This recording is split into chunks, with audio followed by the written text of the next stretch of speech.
Om.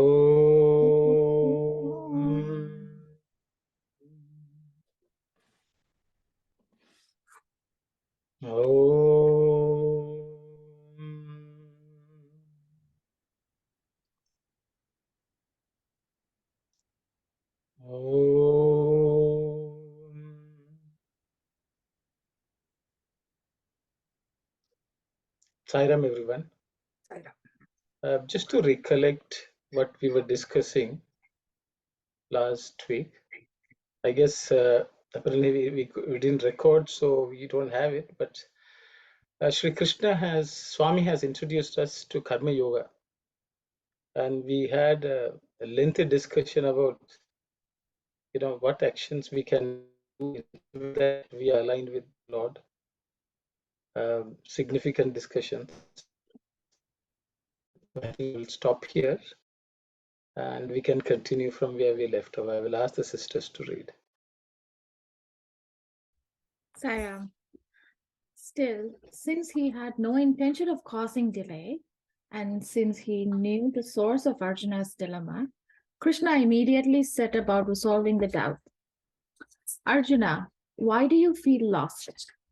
You are confounded because I said I am the short-lived Deha too, is it? Common folk will not be shocked on hearing this. Their reaction will be to reject the idea. Common folk will be shocked. Common folk will be shocked. You said right. Will not be. Please. Common folk will be shocked on hearing. Their reaction will be to reject the idea, for it is difficult to reconcile the two. This Deha, which is temporary, transitional, and transient, has affinity with me, for I am the base from which it springs. Without me, the Deha or body can never be. This will become clear to you on a resume of its origin. Listen to the story of the origins of the body, which clarifies the mystery. The body is primarily indebted for its emergence to the food, anna, that the parents consume, is it not? Where did that anna come from? From the earth element, the grains and the other materials which grew on earth. And the earth, the Prithvi element, it evolved from Jala Tattva, the water element. Tracing back, we find that the Jala Tattvam emerged from Agni or the fire element, and Agni from Vayu, air or wind, and Vayu from Akasa, air from space, and the Akasa from the Maya, space or either from God's delusion power of Godhead. That Maya is merely my apparel.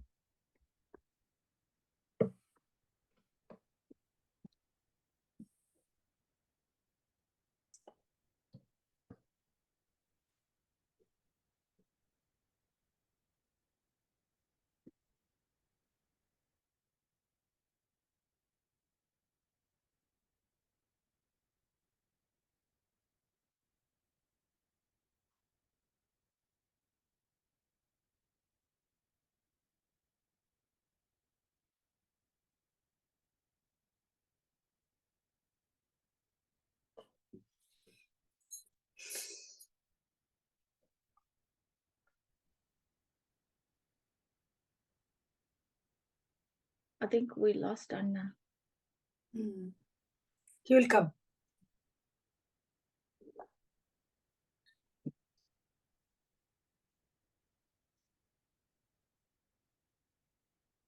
Actually, it is space and ether. It's not ether. The other name for space, what used to be ether, they called it long time ago, but no, it's not used. Ether is not used. Only space is used. Yeah, ether. Yeah, from ether. Akasa, right? It is space. Actually, space is called ether. Auntie, while we are waiting for Brother Aruno, where it says the food from the earth element, and there's a water, is a Jala Tattva, water element, right? Yeah. It evolved from Jala Tattva. So the earth created from the Jala Tattva mean water, something like that? No, Evolved here, from go ahead, Satish. then it says we find that Jala Tattva merged from Agni. What did that means? Merged from Agni. Where is it? Jalatattva. Emerged. Emerged. It came out. Yeah. It came out. Yeah, it's a water came out of a thing. Just I'm trying to understand, what is this? Right from the 5 elements, how they are created. Swami Yes, that's what I'm trying to understand. So First- earth from first- Jala Tattva. Now what we see, earth, take earth first. Then from earth, Jalatattva. From Jalatattva to Agni.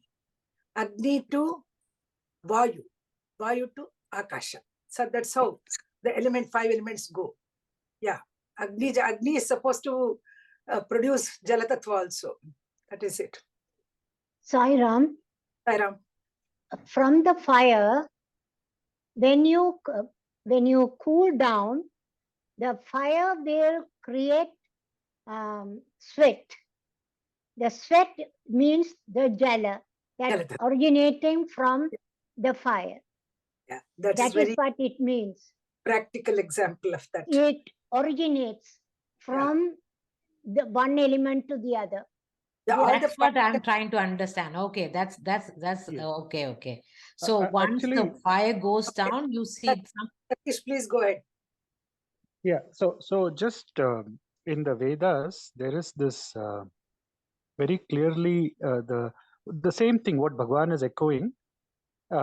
It comes as Atmana Akasha Sambhutah, which means from the primordial Atman, Akasha or space, ether, what Auntie was telling, that has emerged. In this context, Swami was telling about Maya, because that Maya is nothing but the vesture worn by the Paramatma. So we know that, and as we go from Akasha, Akasha has only Shabda as its attribute. We have Shabda, Sparsha, Rupa, Rasa, and Gandha. Each of these are the 6 attributes. So space picks up it has only Shabda or sound. In space, you see that only sound permeates. That is where, like, whether Pranava or any other thing, that is the first. So we are talking about the journey from the subtle to the gross. So from the Atman, the Akasha or ether came with one attribute of the sound. Now this Akasha picked up another attribute, and from Akasha came Vayu. Because you have Shabda and Sparsha, you can feel the touch of the wind. So that is where it picked up one more attribute, and it became more gross, and it moved from Akasha, that is space, to Vayu, which is wind. Vayo Ragnihi. From wind came fire. So it picked up another attribute. It had Shabda, it had Sparsha, now it has Rupa, because we can see fire. That is where it became more gross, and the fire element came. Then Agne Rapaha. From fire came water. So we have Shabda, Sparsha, Rupa, Rasa in terms of its the taste that comes into the being. And then from Adbyaf Prithvi, from water came earth. So when it went to earth, not only did it have Shabda, Sparsha, Rupa, Rasa, it also came with Gandha. So that is, Auntie, what is the exact translation of Gandha, Auntie? Gandha is smell. Smell, is it? Yeah. So I think that part also, yeah, Gandha is smell. So it came to earth, and then so Adbyaf Prithvi means from the earth element, the real Prithvi in terms of the combination of these elements which led to earth. what we call as planet Earth, and Prithivya Aushadayah, which is plants, and Aushadibhyo Annam, which is from plants food, Annat Purushah, from food came man. That whole journey, what Bhagavan captured, it is literally that how that from the subtlemost it became the gross form, and that is how Swami is also linking up how from that Paramatman, ultimately from that primordial source of Godhead, everything has emerged. So even that which is destructible is part of that indestructible or immortal because it emerged from that immortality. Sarah. Okay. Arun is going to talk. See, the question came, how come, Krishna, you are saying that you are the Nasha Rahita, you are imperishable, that imperishable Atman. How can you say that you are this transient body? The question, the first few sentences say like that. How can you be a part of this temporary, transitional, transient Deha? How can you be? So the answer comes from Swami. Bhagavan is echoing the same. Lord Krishna said, see, this is how. First it was, the body is made up of food. From where did the food come? Food came from the earth element.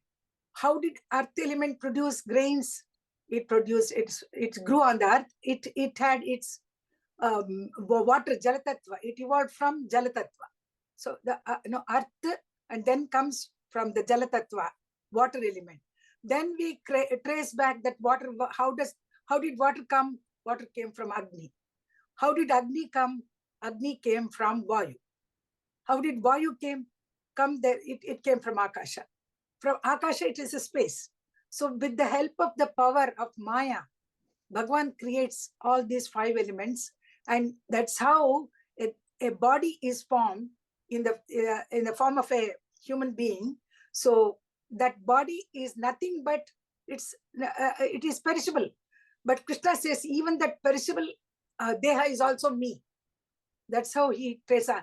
First we said Brahman, then he said Adhyatman, then he said Karma, and then now he said Adhibhuta.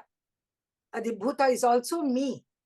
That's what he is trying to explain here in this one. I think I have understood this way. Sai Ram, please go ahead. Arun, if you are there. No, he was lost. Yes, I think there's nothing for me to add. But I will. yeah. I wasn't too sure of the question which was asked. Yeah, question was that's the question which was asked by Arjuna. Arjuna says, how can you claim that you are this Nashvant Deha, this perishable Deha? How can you say? You said, I am that imperishable Akshara Brahma. So he says now, even Apara Prakriti, Parakruti, both are me. That's the answer for this.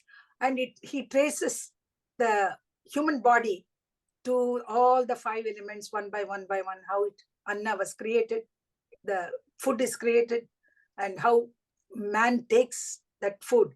And then he has, he is responsible for creation of the progeny. Sai Ram. Thank you, Auntie. Thank you. There's nothing for me to add. If others have anything to share, please go ahead. Aruna was asking, how can Jalatattva can come from Agni? She was asking. I think Sai Satish was explaining. How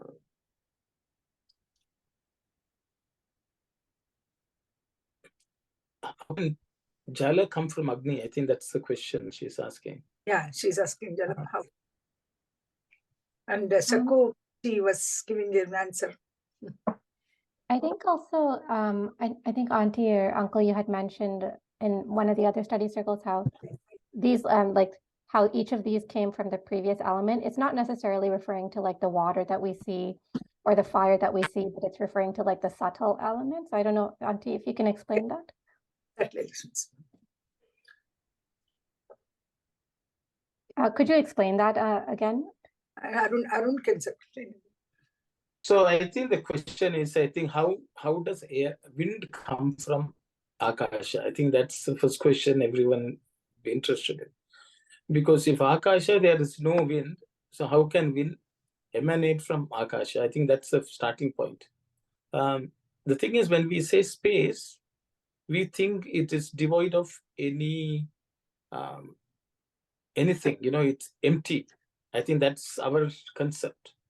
But Akasha is something, it is just that it contains everything. But it is not something, even though matter, even if atoms are present, we don't know what it is. And I think that's where the scientists have come and said, everything comes from energy. Energy, you can come from just vibrations. And they're unable to understand how those vibrations can crystallize into something more tangible. I think that's that was Einstein's E is MC square. Mass, atom, the mass in the atom actually is energy transformed. So the thing is, the Akasha actually contains energy, which is actually in the form of sound waves. And those waves crystallize into air. Air is which moves, because the vibration creates movement within the space, and that is how wind is supposed to come out.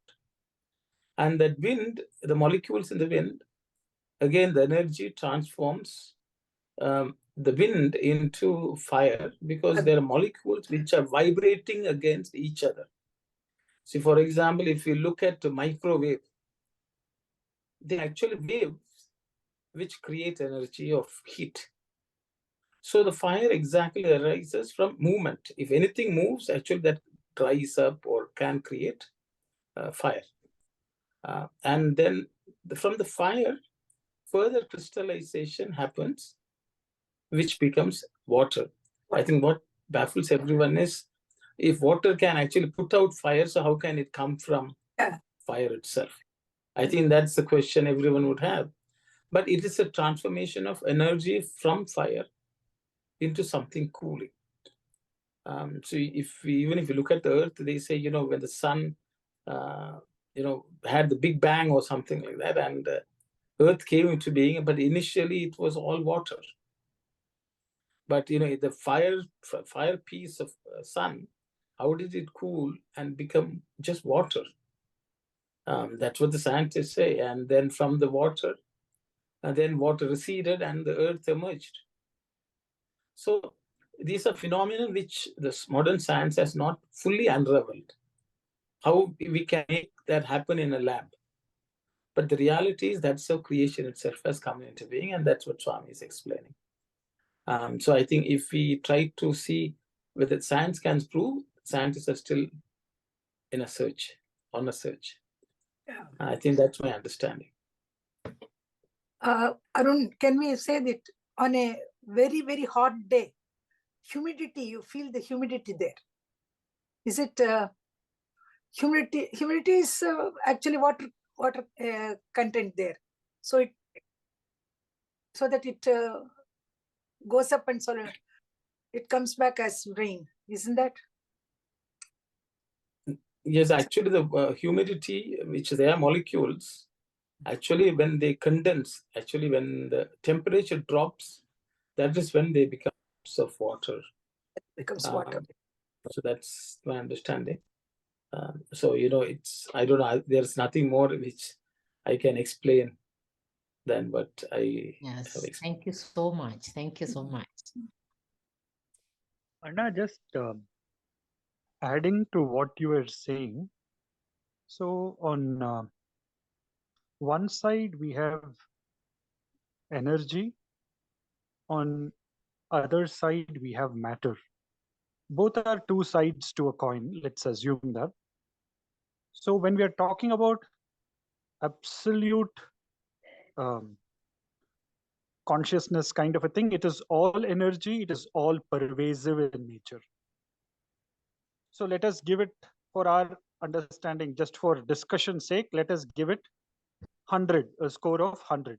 This is like complete energy. Now, when that Paramatman or whatever absolute consciousness now is becoming Akasha, it is something like from a score of 100 on energy, it now became 90 on energy and 10 on matter. Then when it went from Akasha to Vayu, it became 80 in energy and 20 in matter. So likewise, when it went from Vayu to Agni to water to Prithvi to food to finally man, somewhere like that absolute energy which was only 100 or which was complete 100 now became something like 50 or 40 because the matter has now increased more. It has become more gross. So the matter which was almost zero in that Paramatman state now has got its own score and become like 40 or 50 or 60, how much ever we want to give that score. So ultimately in that part, that is why we are like, we have our existence in space and time. Like this body that has taken birth has to die one day because it is destructible. It will exist for so many years in time. It will exist for so much. It will occupy a particular space and be there for that time. That is how it gets defined as gross. But if we see the absolute, that is complete energy, it is all pervasive. It is not bound by time. It is not bound by space. That is why it is the most subtle.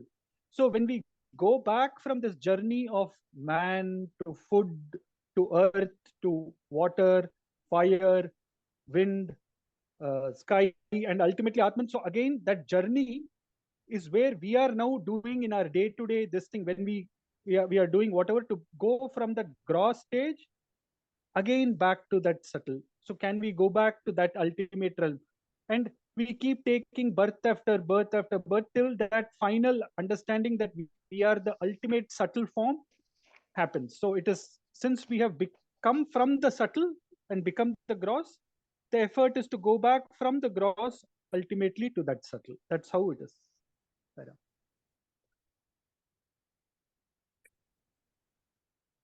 Thank you, Sai Satish.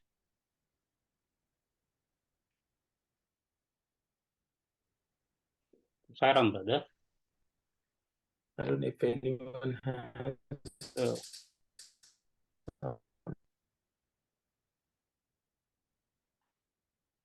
Sairam, brother, can you hear me?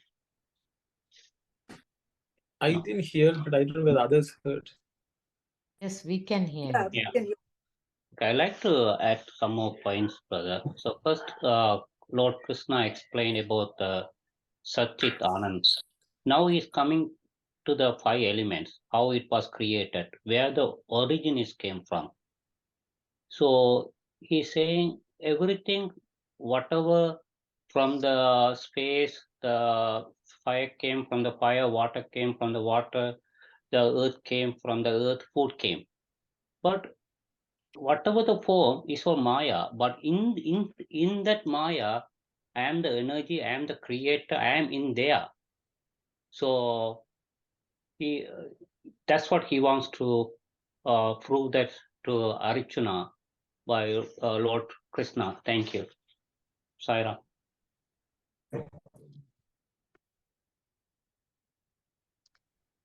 Thank you very much, brothers. Thank you. Anyone else like to share anything? Arun, it's not clear. Your voice is breaking.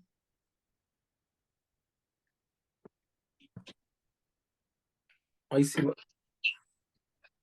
And now you're becoming I'm very happy. subtle. No, we are not.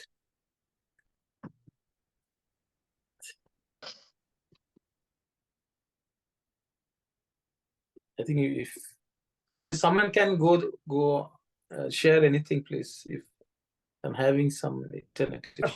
Internet problem. So we can hear better now, brother. Yeah, it was Okay. better. I think without the video, it was better. I don't know. Yeah, without Okay. it's better. So, I think anyone who would like to share any thoughts, or otherwise we can move on. I know it's Sai yes. Ram, I have a question. Yes. Can you hear me? Yes. Yes, sister. Because I have a problem with my video, so I'll just keep like this. My question is when we talk about the journey from the subtle to the gross and then back to the subtle stage, but it's just for the physical body, right? Like the soul has nothing to do with this, the process. That's what I'm a little bit confused right there. Correct. Very, very good question, sister. Yeah, I think, when the Atman does not become gross, I think that's the question which you have. Does it become gross? No, I think it is the apparel of the Lord. See, that's why Swami has said, the Maya is merely my apparel. Yeah. That means it is that which covers. The Atman does not undergo any change. That's right. Yes. Yeah. So it's the vesture which we wear. That itself has a process, which is what comes from the space and so on. That's right. Because when the soul leaves the body, like we say, the physical body goes back to the 5 elements. Yes, correct. But then the soul, let's say journey is different, right? Because it will go from one physical body to another in the journey of the final, until the final stage. Yes, sister. Yes, that's right. Okay.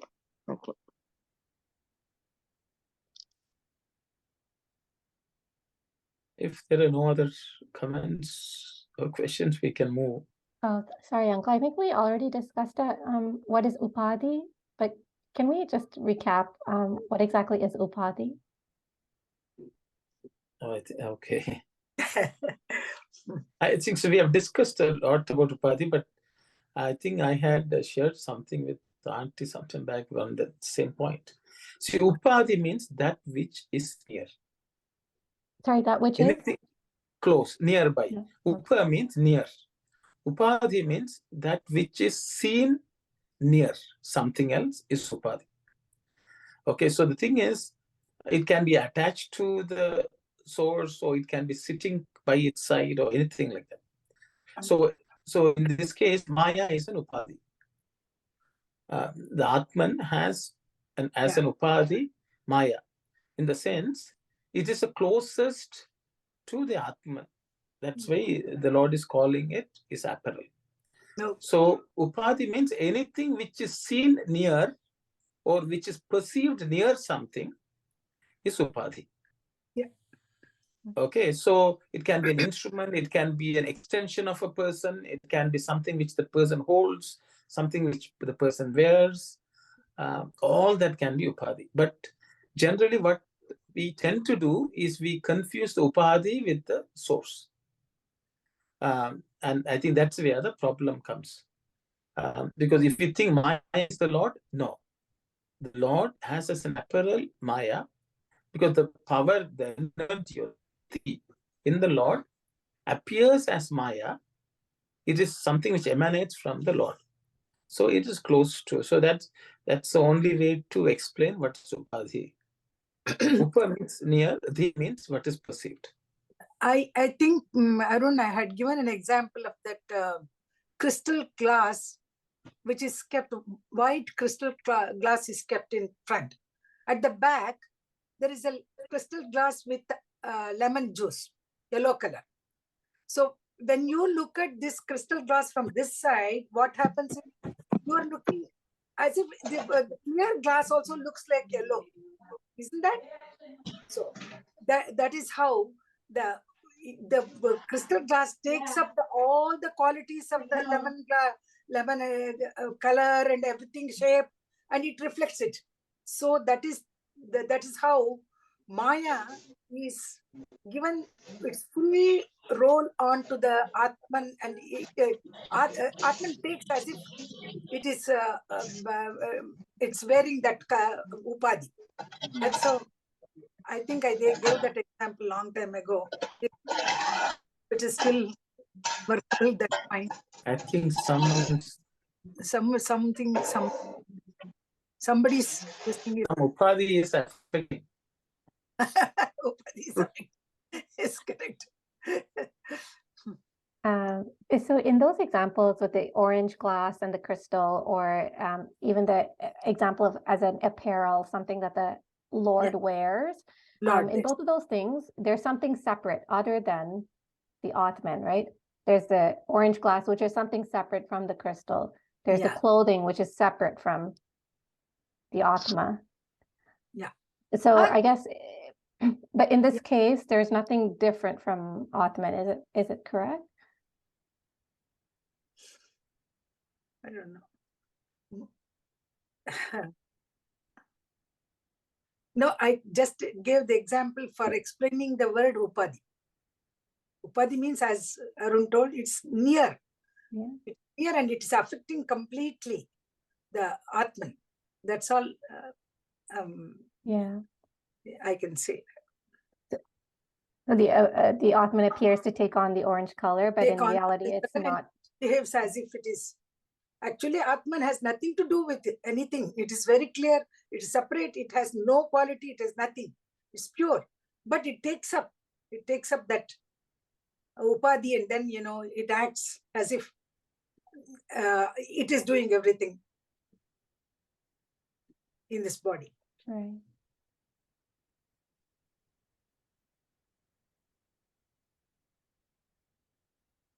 Somebody else, if they want to explain it in a different way, they can do that.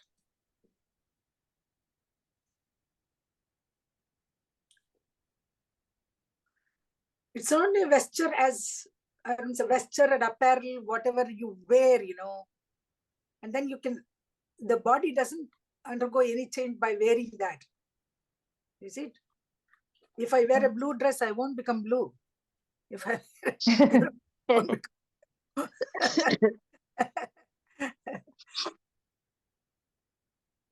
But so the thing that the clothing, I guess the clothing it's something, because it's easy to understand if it's something separate, like if there's something separate called Maya and then the Lord wears it, then the Lord wears that. Maya is a power. Maya is a power within him.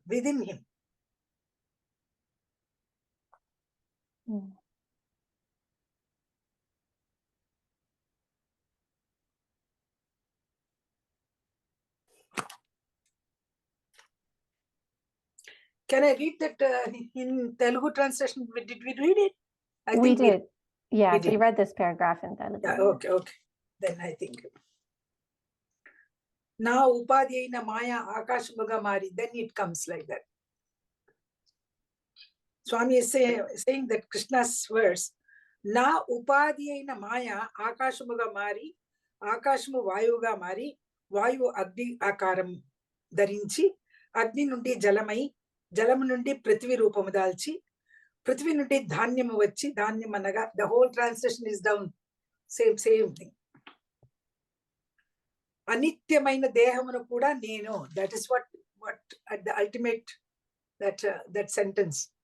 Even the anitya, the perishable body is also me. Krishna is trying to say.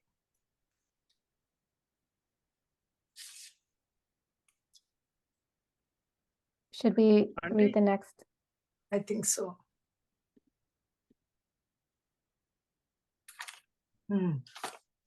I think Brother Sai Satish was going to say something. Okay. Please let him say. Auntie, I was just going to say that. Can you hear me? Is it? Yes. Please closer. Okay. Yeah. So I was just saying that Maya is something that makes the one look as two. So when the Paramatman or Parabrahman wore Maya or used Maya as Upadhi or an instrument, the one started looking two. Basically, it is always one.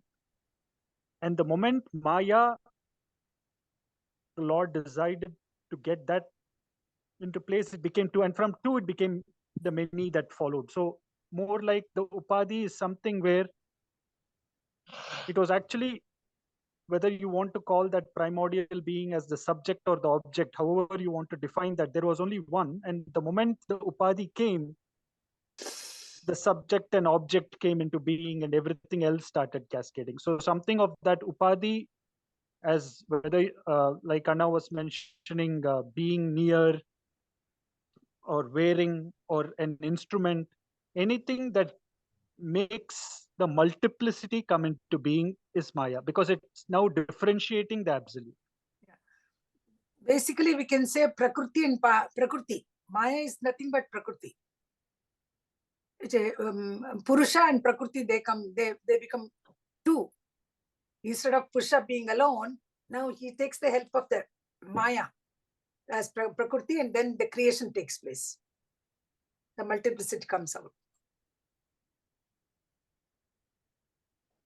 So Maya, it makes the one seem like two, but it's not something separate. Not something two. It's not two. It's only one.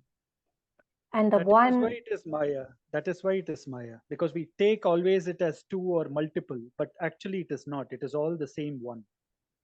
Illusion.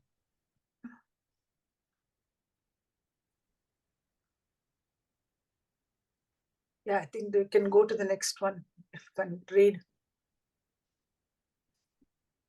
Sarah, my apparel, which I willed and folded around me, became Akasha. The Akasha got transformed into Vayu. The Vayu changed into Agni. The Agni into Jala, water. And the Jala became Prithvi or earth. The earth grew grains of food. The food developed into the body. So it is clear it is not that the Deha too is myself. Why doubt this? Therefore, I am Adibhutam also as much as I am, as I said before, Brahman. Adhyatman, substance, and karma. The cause is the same as the effect. I am the primal cause, and so I am all these effects also. I am the Paramatma. The rest are all Adidaivam. In every physical citadel or body, the divine personality named Hiranyagarbha, the golden womb primal cause, is immanent. Just as a man is served by his senses, the Hiranyagarbha is served by the Adidaivas or deific. You must wonder what the role of these Adidaivas is. They are deities that serve the divine purpose. That is to say, the eye is illuminated by Surya, sun, the ear by the deities of the quarters, Indra motivates the hand. These and the other presiding deities are the senses of Hiranyagarbha. However great a sadhaka might be, whatever eminence he might have reached, he can attain the highest only through Hiranyagarbha. Hiranyagarbha is indeed Godhead. There is no distinction between the two. Is this clear, Arjuna? I am as much Adidaivam as I am Adibhutam. All these embodied things. As much as these two, I am Brahman, Adhyatmam, and Karma. They are all fully divine. Thank you, sister.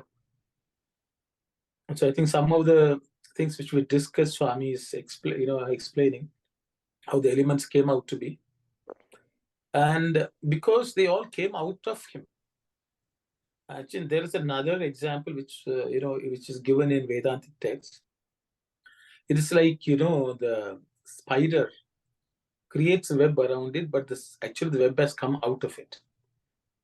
Just the way the Maya came out of the Lord, and it can engulf the Lord.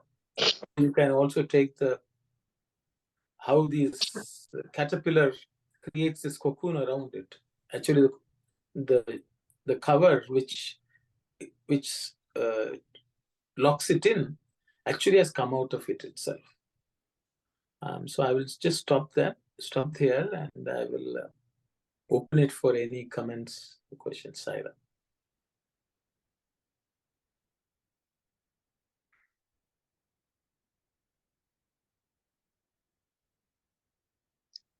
Sairam? Okay. Yes, sister, please go ahead. Yes, I have a question. It seemed to be a bit complicated for me. The question is complicated, but I don't know. When we say that, as we discussed, like the multiplicity came from one, like I think in the Vedas also it said that the one became many, meaning that the one divine principle, it's reflected on all the living beings. But then I always wonder in this situation, how when we see the different different types of human beings, when we see some people very like advanced souls and compassionate, but at the same time we see people with how you say that, with without compassion, when we say that cruel and all that. So these differences, if originally everything emanated from the same divinity, at what stage these differences would have come into the creation? I'm not sure I'm clear in my question. Is it something like the soul basically is always pure, but the actions or what we see around us is some other attributes, like not sure you are able to get me. Yeah, it's a good question, sister. It's a question which has bothered and continues to bother everyone around the world. Yes. If we all came from God, if God created, why are we bad? Exactly. That's a very simple way of putting what I am trying to ask you, because Swami says, like, see me in everyone. So when I think about that, I always wonder a certain situation. We know we absolutely cannot, we are not able to see Swami in everyone based on their behaviors and everything, right? So I wonder if that's true, like the divinity for sure is in every individual, but there must be a reason these probably got accumulated after, these characters or their tendencies, and maybe something to do with the behaviors and on the psychological level. So that's why very little bit hard to understand that concept. Sairam. Okay, good. Yes. This is Sakku Auntie. We learned all this in our previous study circles with other books. The vasanas, prarabdhams, all these, they wait in a garland form. These are karma, waits in a garland form. When the soul takes body, right away this garland is put around the soul. So that means this is continued. Some of the karmas we can finish it in that one birth. Some of them you may have done something this time. If you do like namasmarana or offer to God and do all the karmas in this birth, then that there's no accumulation from this birth. But from the previous birth, whatever prarabdham, vasanas, all this, you have to continue taking births and finish it off, or reach out to God, and with the grace of God, you can get this garland out of your way. This garland is the cause for all these vasanas. Some of the 3-year-old child will start from the previous birth. They will show some of the what do you call behaviors. Yes. You will be surprised how the child is getting all this. These are all coming from the previous birth, prarabdham and vasanas. I think I owe that knowledge to Aruno. Thank you, Saira.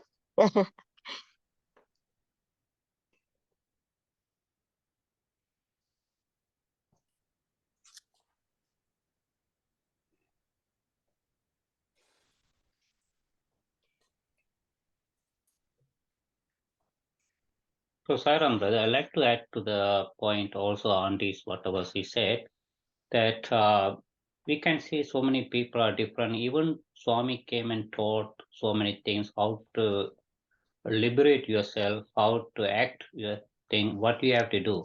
How many people are prepared to listen to that one? And how many people are following that one? Because the main reason is the mind. The mind is, if you are full of worldly thing, there's no space to put it, and you forget, you ignore that one, and or maybe we don't give any attention to that one. So we are in the worldly thing. We are not giving proper time to practice those kind of things. That's the reason most of the people are different now, apart from karma. Yes, true. Sairam sisters, thank you, Brother Thasan. I don't think I got all that you said, but I think it's a very good question from sister. Sometimes everyone asks this question: how, if all this came from God, why the world is in this situation? I think one of the things which we forget is that everything and everyone in this world is in a journey. It is on a journey. They're continuous. There's a ripening process everywhere. So if a person has certain vasanas, as Auntie said, that is something part of that person's growth. That's the reality. We do not ask the question why a lion hunts a deer, because we understand that's the nature of the lion. They want to, the animals which chase a prey, that is the vasanas with which they are born. But I think when we come to human beings, we wonder why is someone behaving in a certain way. The answer, as Auntie Sakku said, the vasanas. And how did the vasanas come? That is part of the process of growing from the gross into the divine. And then we can ask the question, then that means then we don't have to do anything. Want we mature? Do we have to be good? Let's be ourselves. I tell, in the ultimate analysis, God will say that's okay.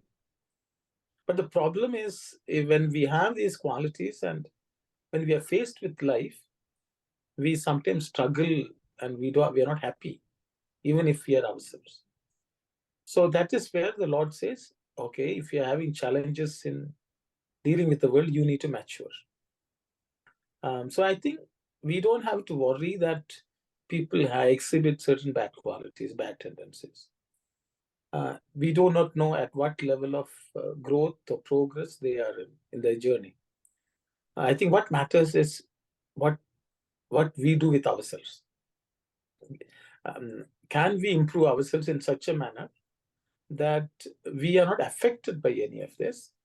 And what we are learning from Geetha Vahini is just that.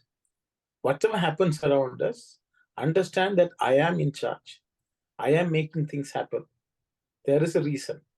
But for you, who is learning from me, this is what you have to do. Because Krishna did not teach the Gita to everyone there, even who had gathered from Mahabharata war. He only selected Arjuna to teach him what he has to learn.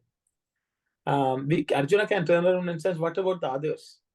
Krishna will say, you just work on what you have to do. I think that's what I would say. So we cannot unravel and say why someone is in a certain state. It is just like a child which is 2-3 years old will not know much about the world.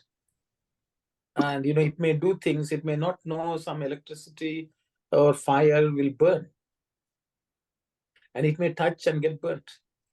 Because at that stage of its life, that's the level of knowledge or understanding, awareness it has.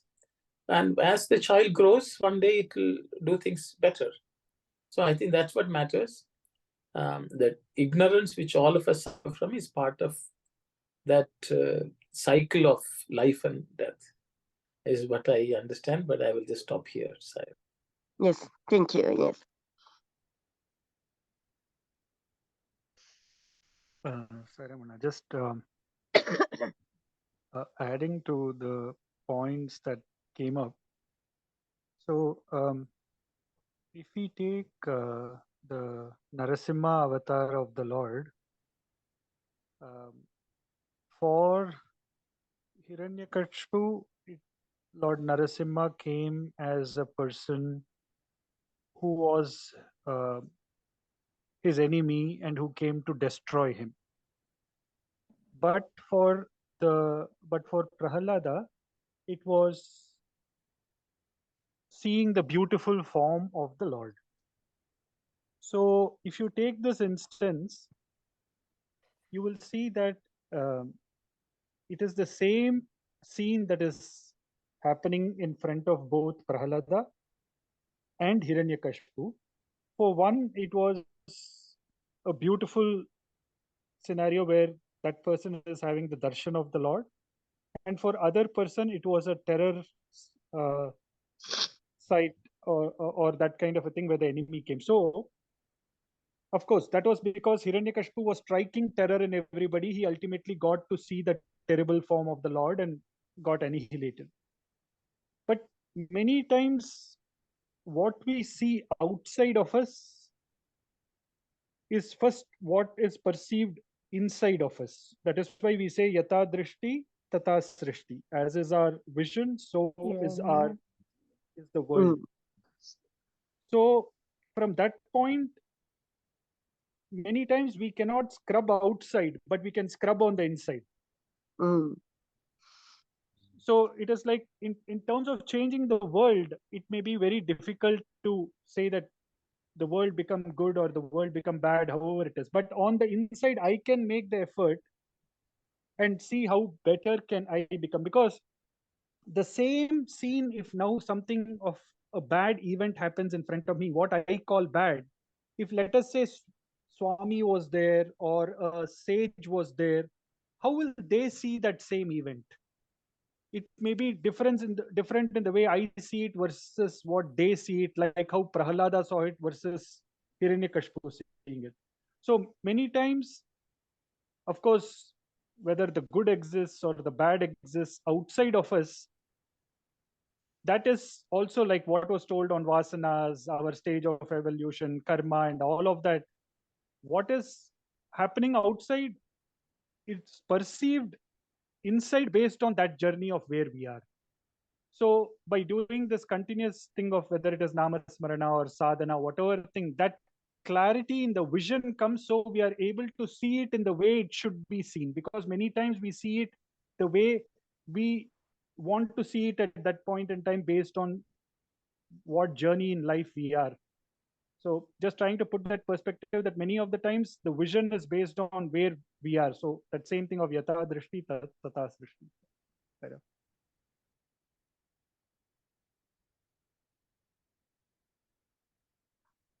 Thank you, Sai Satish. Yeah, I think you brought a nice point. In this world, whatever we are meant to observe, witness, are the only things which we will witness. Because that's what God creates around us, and that's where we are, the circumstances in which we are born. But sometimes what we end up doing is we try to find out about things which are not close by also. And then we wonder about them also. So that creates additional vasanas within us.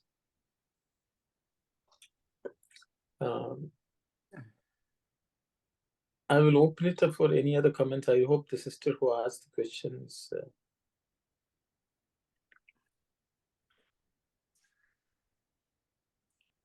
Anyone else?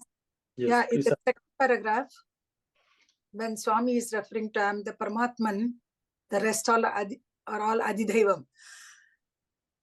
Sorry.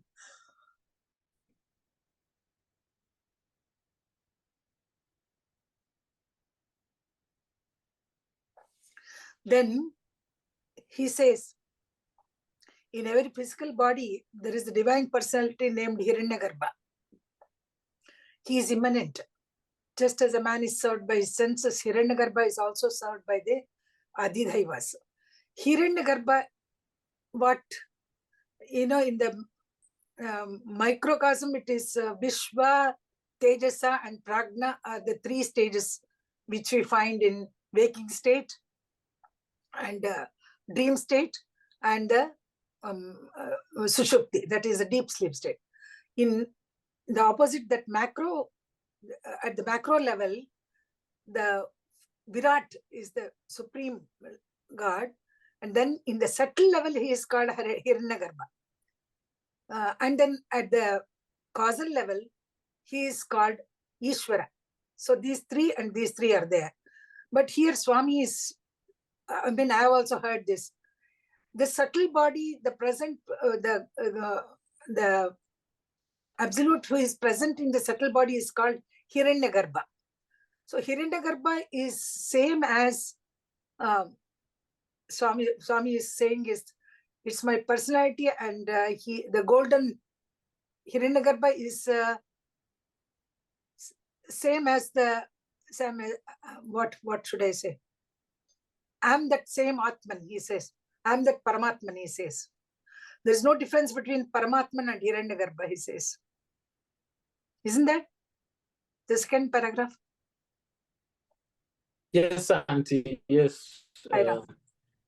So, yeah. Hiranyagarbha is responsible for all.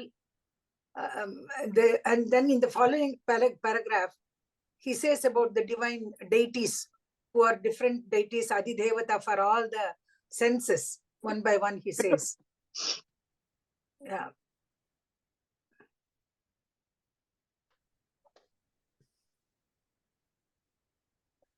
I hope. Sai Ram. Yeah. I need some more clarity on this.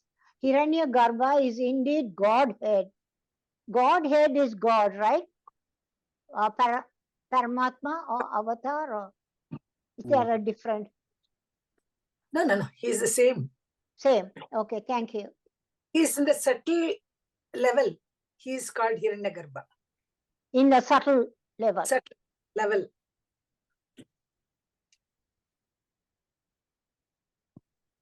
So Sairamandi, so the Hiranyagarbha is the one, the Paramatma, that is the originate. We have so many Ishtadevas and everything. If you go and find out who is the head, then you will find out the base is the Hiranyagarbha. Even if you take the mother of the womb, so that is a karpa. So you can feel it, but you cannot see it. So same thing, Paramatma, you can experience it, but you cannot see it our naked eye.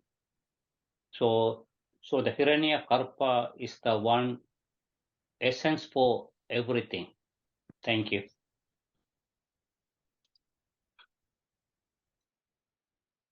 Thank you, brother. I think, Auntie, maybe we should read the Telugu and go to if everyone's okay. Hello. Sai Ram. Anybody? Sai Ram, Auntie. And Saria, Auntie, go ahead. I think Sakku Auntie has something to say. Okay. No.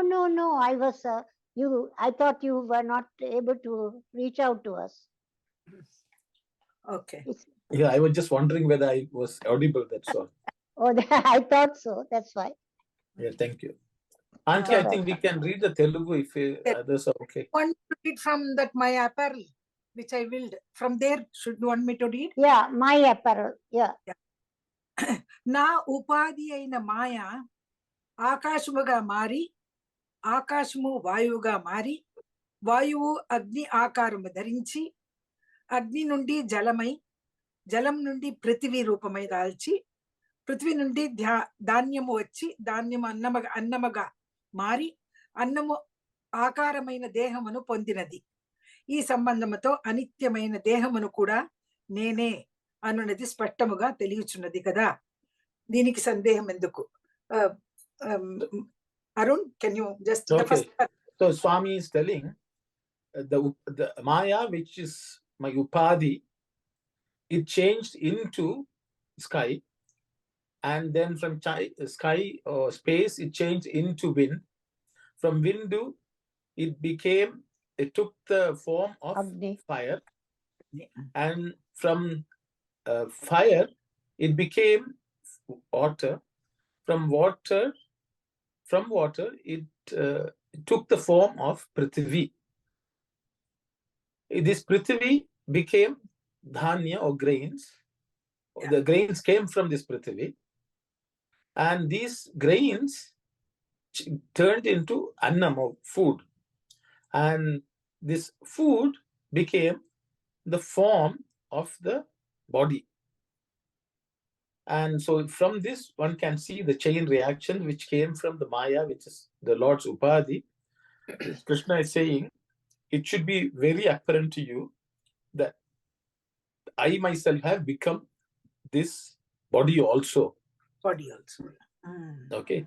So why do you have any doubts? He says. So next paragraph. ముందు చెప్పిన బ్రహ్మ అధ్యాత్మం కర్మలతో పాటు అధిభూతము కూడా నేనే అనున్నది తెలిసినది కదా. So Swami is telling, just as as I had told you in the beginning, that I am Brahman and Adhyatman and Karma, this Adhibhuta, all these elements also are myself. Yeah. బావా, ఈ కార్యకారణ నియమాన్ని పట్టి చూచిన అధిభూతమని చెప్పబడు ఈ శరీరములు కూడా నేనే. So because of the concept of karya karana niyama, means how you from the cause and from the action, through that process, if you analyze the adhibhuta, which is the elements, it is me. This is a cause and effect. It's a cause and effect. Karya karana, cause and effect. Karya karana niyaman patti chusina adhibhuta is also me. Nene Paramatma. I am that Paramatma. I am the Paramatman, Supreme Atman. Now he is going to talk about Adidhaivam. So far he has been talking about all the 4. Brahma, Adhyatma, Karma, Adhibhuta is over. Now he is going to talk about Adidhaivam, the 4th one. Hiranya Garbha Purushude Devalayamanugodu Puramulannitilo Purnamuga Nunduvadu Kanuka Purushudu Anubaduchunnadu. So Swami is saying all the rest other than Paramatma is or the Adidhaiva, and what is left is Adidhaiva, and then he says the Hiranya Garbha Purusha, or the persona of Hiranya Garbha, or the golden womb, is in every body. Oh no, Dehamulanugodu Puramulu.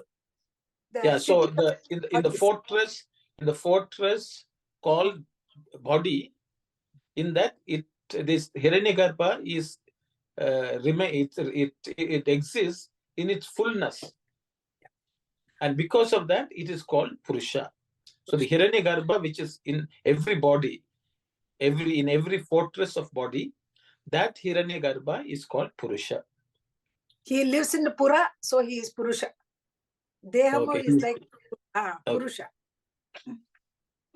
Sarvadehamulandu Purnamuga Nunnavadu Hiranya Garbhudani Kuda Piluchunnadu. So in every physical body, he is present in its completeness, and and is called Hiranyagarbha also. Manavunaku ఇంద్రియముల వలె హిరణ్య గర్భునకు అధిదేవతలు ఇంద్రియములై ఉన్నారు. So just the way senses are available for human beings, for the Hiranyagarbha, the Adidevatas, or the demigods or whatever you want to call them in English, or the deities are like the senses for the Hiranyagarbha. హిరణ్యగర్భ దేవతలు ఎవరని నీవు తిరిగి అనుమానింతువా లేక ప్రశ్నించవచ్చును. You may wonder who these Adidevatas are, or you may ask me this question. వారు శక్తి స్వరూపులైన దేవతలు. They are deities who are full of energy or power. వారు భగవంతునికి పరిచారకులు. They are servants of the Lord. Of that హిరణ్యగర్భ అనగా కంటికి సూర్యుడు, కర్ణములకు దిక్కులు, చేతులకు ఇంద్రుడు ఏ రీతిగా అధిదేవతములు ఉన్నారో.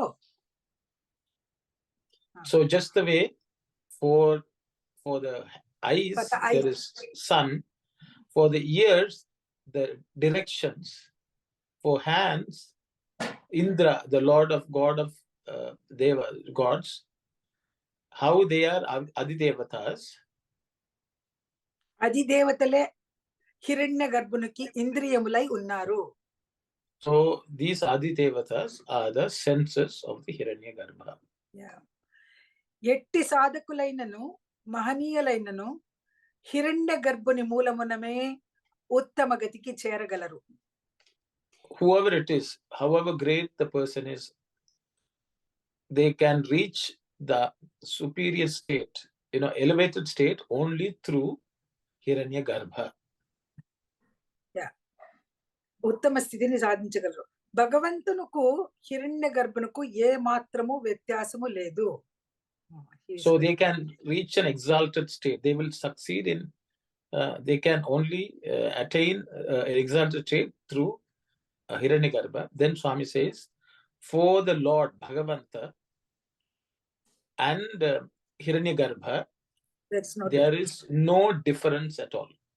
So Swami is equating the Bhagavan, the Lord God, and the Hiranyagarbha as two names of the same person. There's no difference. There are no differences. ఇద్దరు ఒకటే, భిన్నము కాదు. They are both are one. They are not separate. అర్థమైనదా Arjun? పై చెప్పిన బ్రహ్మ, అధ్యాత్మ, కర్మ, అధిభూతముల వలనే అధిదైవము కూడా నేనే అయినాను. ఒకదానికి ఒకటి భిన్నము కావు. So Swami says, did you understand properly? Just the way I have told you about Brahma, Adhyatma, Karma, Adhibhuta. Through all this, Adidaiva also myself. They are not different from each other. Sai Ram brother. So we studied the first paragraph is clear. The second paragraph, the Hiranyagarbha, is equivalent to the Atma? You can say so. The Purusha in us is Atman, Jivatma. Yeah. The Purusha is, yes. Yes.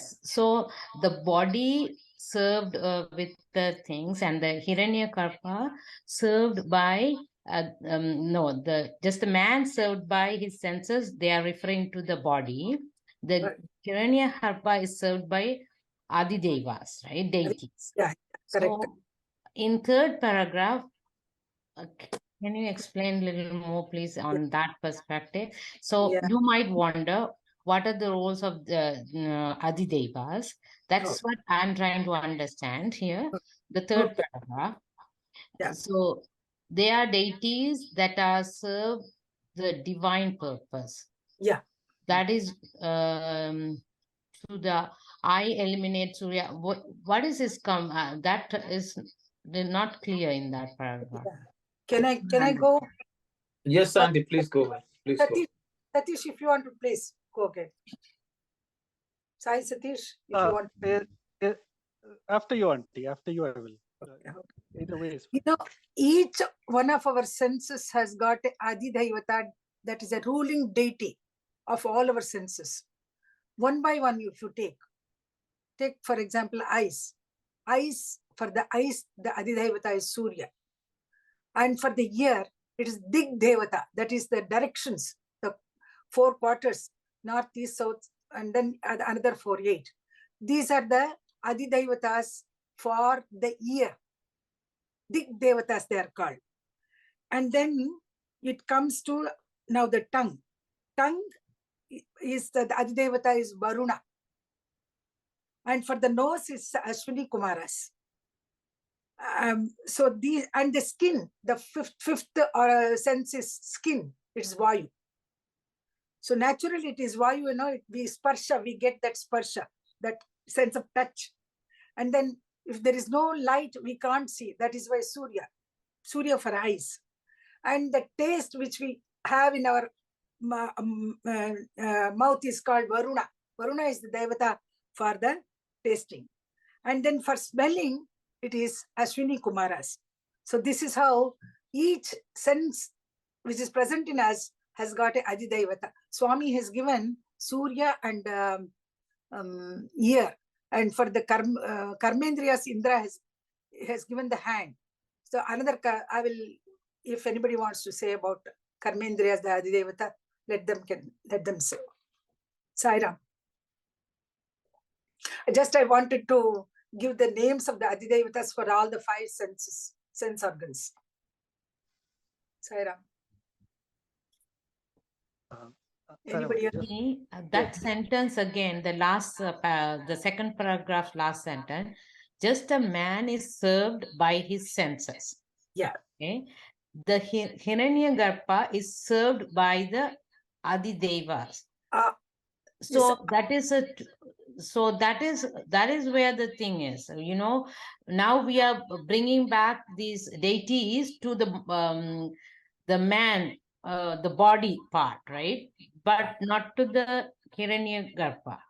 Hiranyagarbha is the Purusha. He is the Adidevata there in sitting. For him, these senses are serving as servants. Okay. So Hiranyagarbha perspective, we are relating to the body side. All the and the deities are serving. Okay. Each sense has got a Devata, Adidevata, which is serving the Lord inside us. That's Hiranyagarbha. So whenever we do things with the Atmic way, then these are the Adidevas will guide us. Okay, yeah. That makes sense. Okay, good. Thank you, Saira. Just adding to what Auntie was. Hello, please, louder, please, louder. Yeah, is it fine now, Auntie? Can you hear? Now it's better. It's better. It's better. Yeah, thanks, Auntie. So, just as an example, we had once discussed about for a body for which Yudhishthira is the head, Bhima is the chest, yeah. Arjuna is the arms, yeah. Nakula and Sahadeva are the legs. For that body, Krishna is the heart. We had once discussed this aspect. Yeah, yeah. Likewise, for this Hiranyagarbha, which is the heart, in that context, like what Auntie had mentioned about the thing, Chaksho Suryo Ajayata, where the eyes Chandrama Manasojata. Chandrama Manasojata. Yeah. Chaksho Suryo Ajayata, Mukha Indraschagnischa. So, Pranad Vayurajayata. Yeah, correct, correct. Antariksham. So we go like, so what happens to that Vishwa Virata Rupa, for which Hiranyagarbha is literally like the Atma or the heart, however you call that. For that, the eyes are the sun, and the ears are the the arms are Indra. So in that context, Swami is giving. So if we see for how it worked for Krishna and the Pandavas, we take that analogy, we can extend it and understand it in the broader context of the Vishwa Virata Rupa. So that is how it correlates. Thank you, Sai Satish. So, Sister Aruna, I hope you, yes, please go ahead.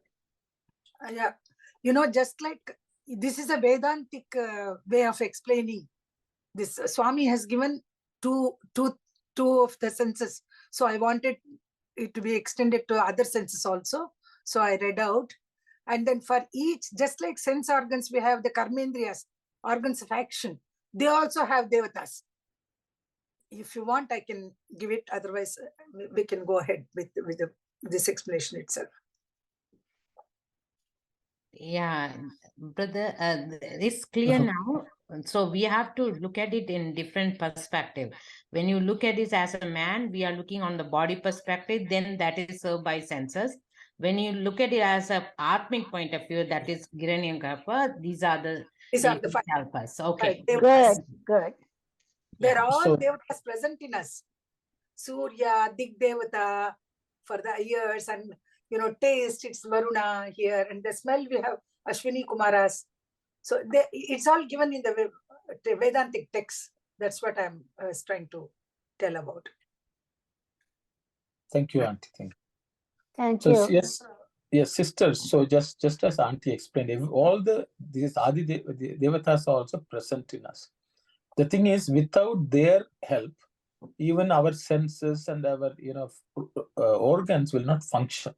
Yeah. So just the way, without the Purusha in us, we are not alive. Just the way, as when the Hiranyagarbha is not there, we are not alive.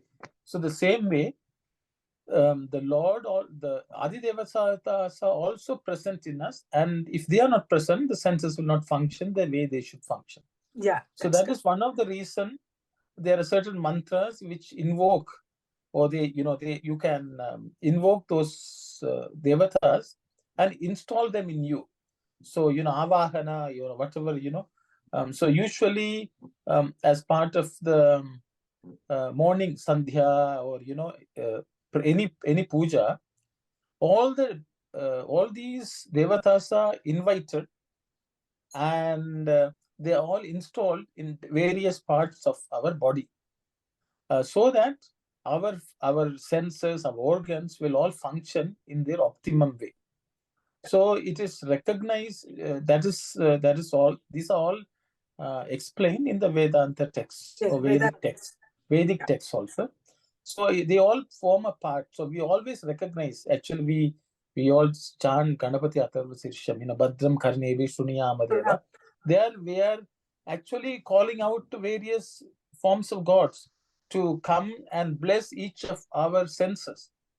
So, because without their support, this Adi Deva support, the body will not function in its best way.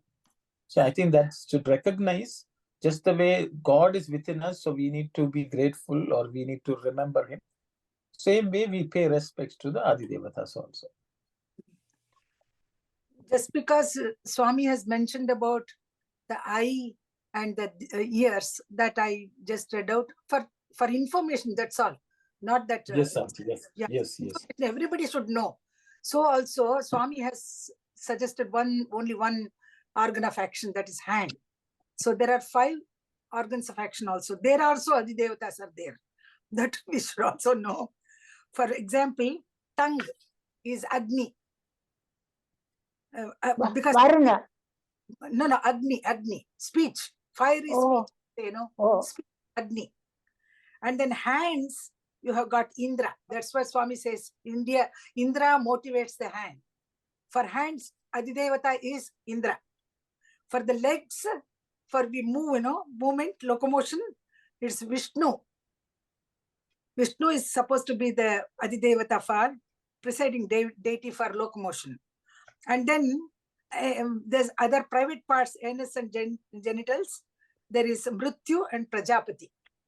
So, see, for all these devatas are functioning constantly in us, that we can remember for anybody, for our organs of action or for our organs of sense organs. These devatas are so important. If we can just remember them, that yes, Vishnu is helping me to walk today. The devata is helping me to hear today.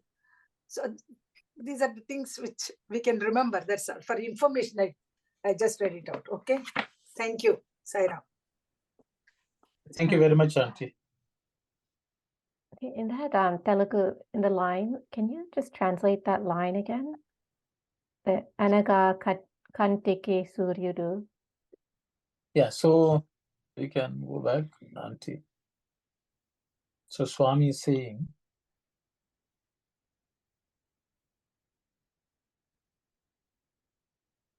Swami is saying, Anaga Kantiki Suryudu. Kanti means eyes, Surya for the eyes. Then he says, Karnamulaku Dikkulu. For Karnas, for the ears, the directions, the presiding deities of the different quarters, 8 directions. Okay. And for Chetulaku, Indrudu, for hands, Indra, for the god, the king of gods. E Ritika Adi Devatalai Unaro, how, in what manner they are the Adi Devatas for these senses. Those are Adi Devatale, those Adi Devatas, Hiranya Garbunaku, Indriyamulai Unnaru. They are the senses for the Hiranya Garbha. So basically, Swami is trying to explain to us. Those Devatas are serving the Hiranya Garbha. So in us, there's a Hiranya Garbha. He is served by these Adi Devatas. So they say that relationship is similar to the senses which play a role in our own lives to accomplish various things.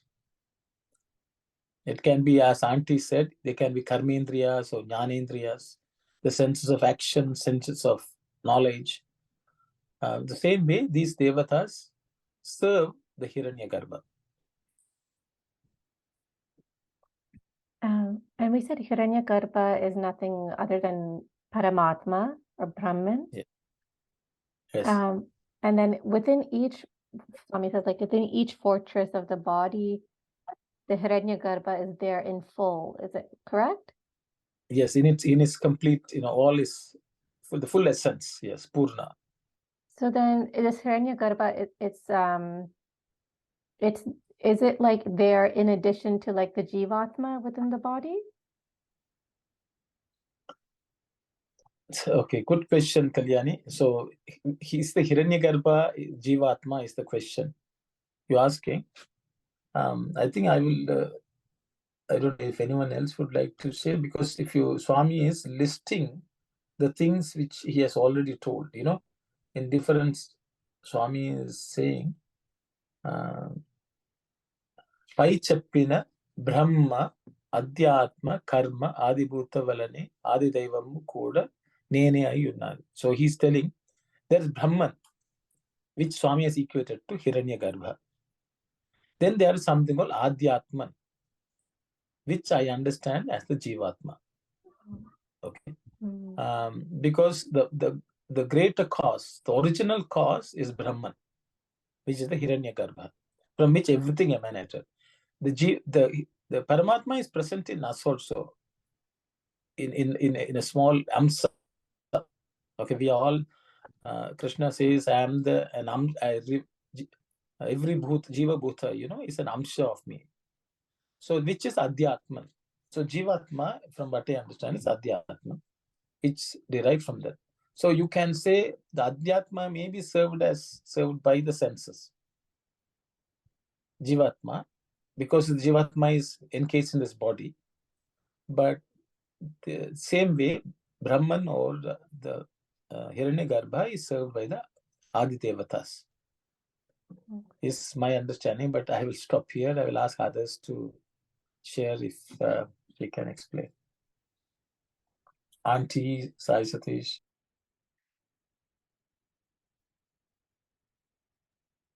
And I guess this is sort of related, like in the first paragraph where Swami saying the apparel which he willed and folded around me, like you gave the example of the caterpillar making a cocoon around itself.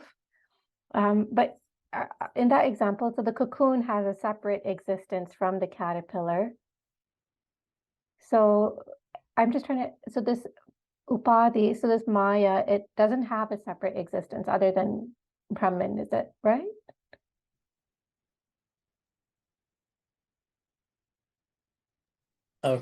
Good question. Is it separate? Means it seems as if it's separate.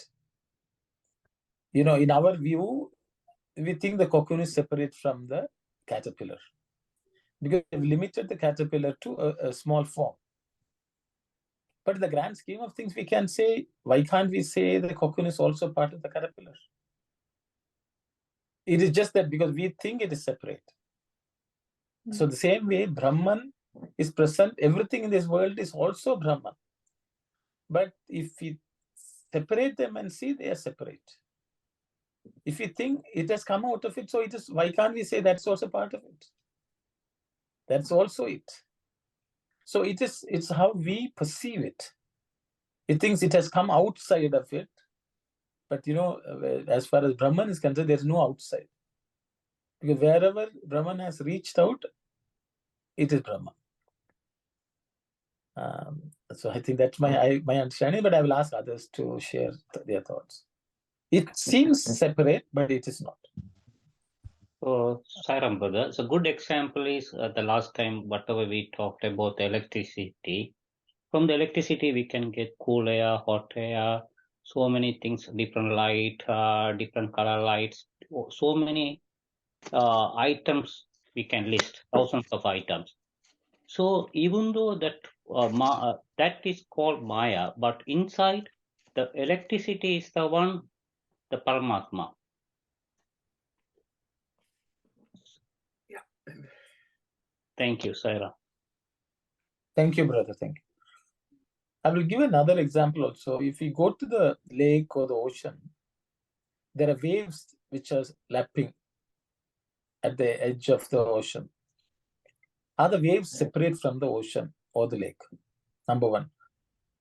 Then there is, sometimes, there's bubble, small drops of that lake, get sprayed. We think, they are separate from the lake or the ocean. But are they really separate from the ocean? Don't we call the whole thing, including the waves and the spray and the, droplets, are all part of that same lake or ocean? They look separate because there seems to be some gap. So I think that is a perception.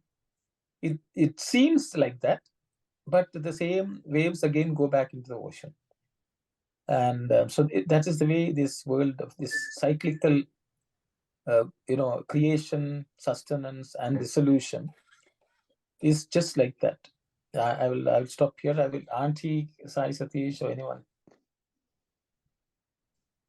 Anna, I'm just going to the previous question, Anna.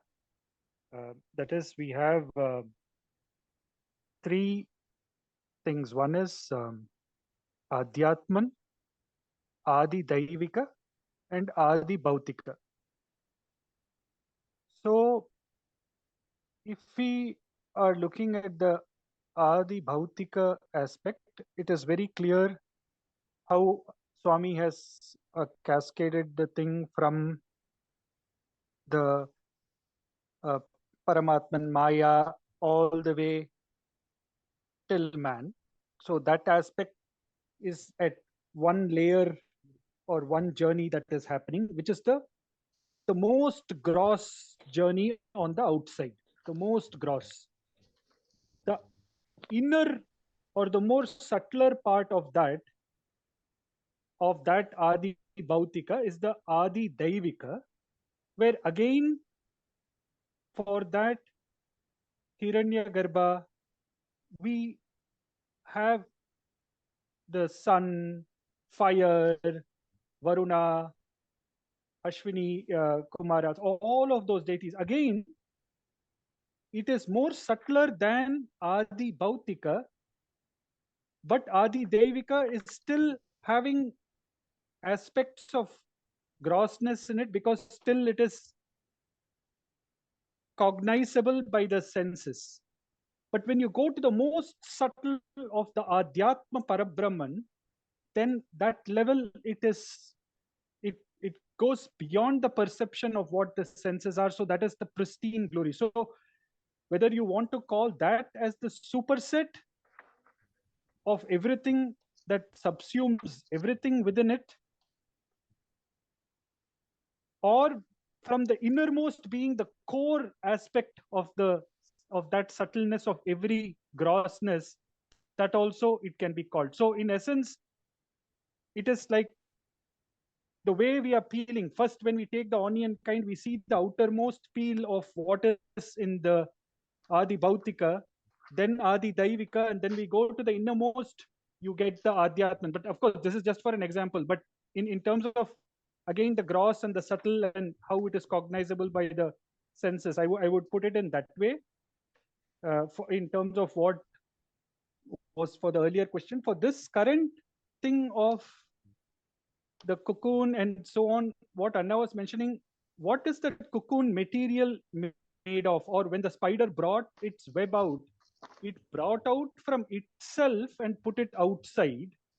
And so now when you say outside, it's like the expanded aspect. The mind sees it as two, but at the fundamental level, it is still the one, because it came forth from that aspect. So again, because we are using the mind, which is again separate from the Atman, it will view that as separate and see both are separate, but actually it is one continuum in terms of existence. Whether what Anna was mentioning, the ocean wave, or the fine mist that is on that wave, all of that. So it is that same. So you can call that, going, because it's connected to the previous question also, you can call that mist as the Adi Bhautika, the wave as the Adi Daivika, and the core ocean as the Adhyatman. So it, in both ways it is connected. Thank you, Saraswati. Anyone else would like to say anything? This spider and the web, it's part and parcel of the spider itself. When the web, if we don't take it separately, because it's called its material cause as well as its efficient cause. The spider is able to bring out from itself that kind of a thing which weaves its web. So it knows how to do it also. It's got efficiency also in doing that web. It's such an intricate design which it weaves. So so Bhagavan is the material cause as well as the efficient cause. Upadana Karana and Nimitta Karana, in Sanskrit they say that. I can add that one, and then Sairam. Thank you, Auntie. Actually, the time is 3:35. 3:35, yeah. No one knew. The subject actually is so, it's like the spider web, it has just made us forget the time. Yeah. But I will just, okay, we can continue this web of discussion. But I thought I will just, I think one of the sisters asked about, how do we see divinity in others? I think that was a question she asked. I think the answer is, when we recognize the divinity in us, we'll be able to naturally extend around us in being able to witness the divinity which is working from within people and animal, and all exist, anything in this creation, we'll be able to witness it. So until that happens to us, we see ourselves as divine, completely divine, and identify with that completely. It will not be a possible. The task of seeing divinity around us will not be possible, is my understanding. But I think with those thoughts, we can close today, and we can again convene next week to continue our discussion and study. Sairam. We'll close with Samastaloka. Thank you, Sairam. Om Samastaloka Sukhino Bhavantu. Samastaloka Sukhino Bhavantu. Samastaloka Sukhino Bhavantu. Om Shanti, Shanti, Shanti.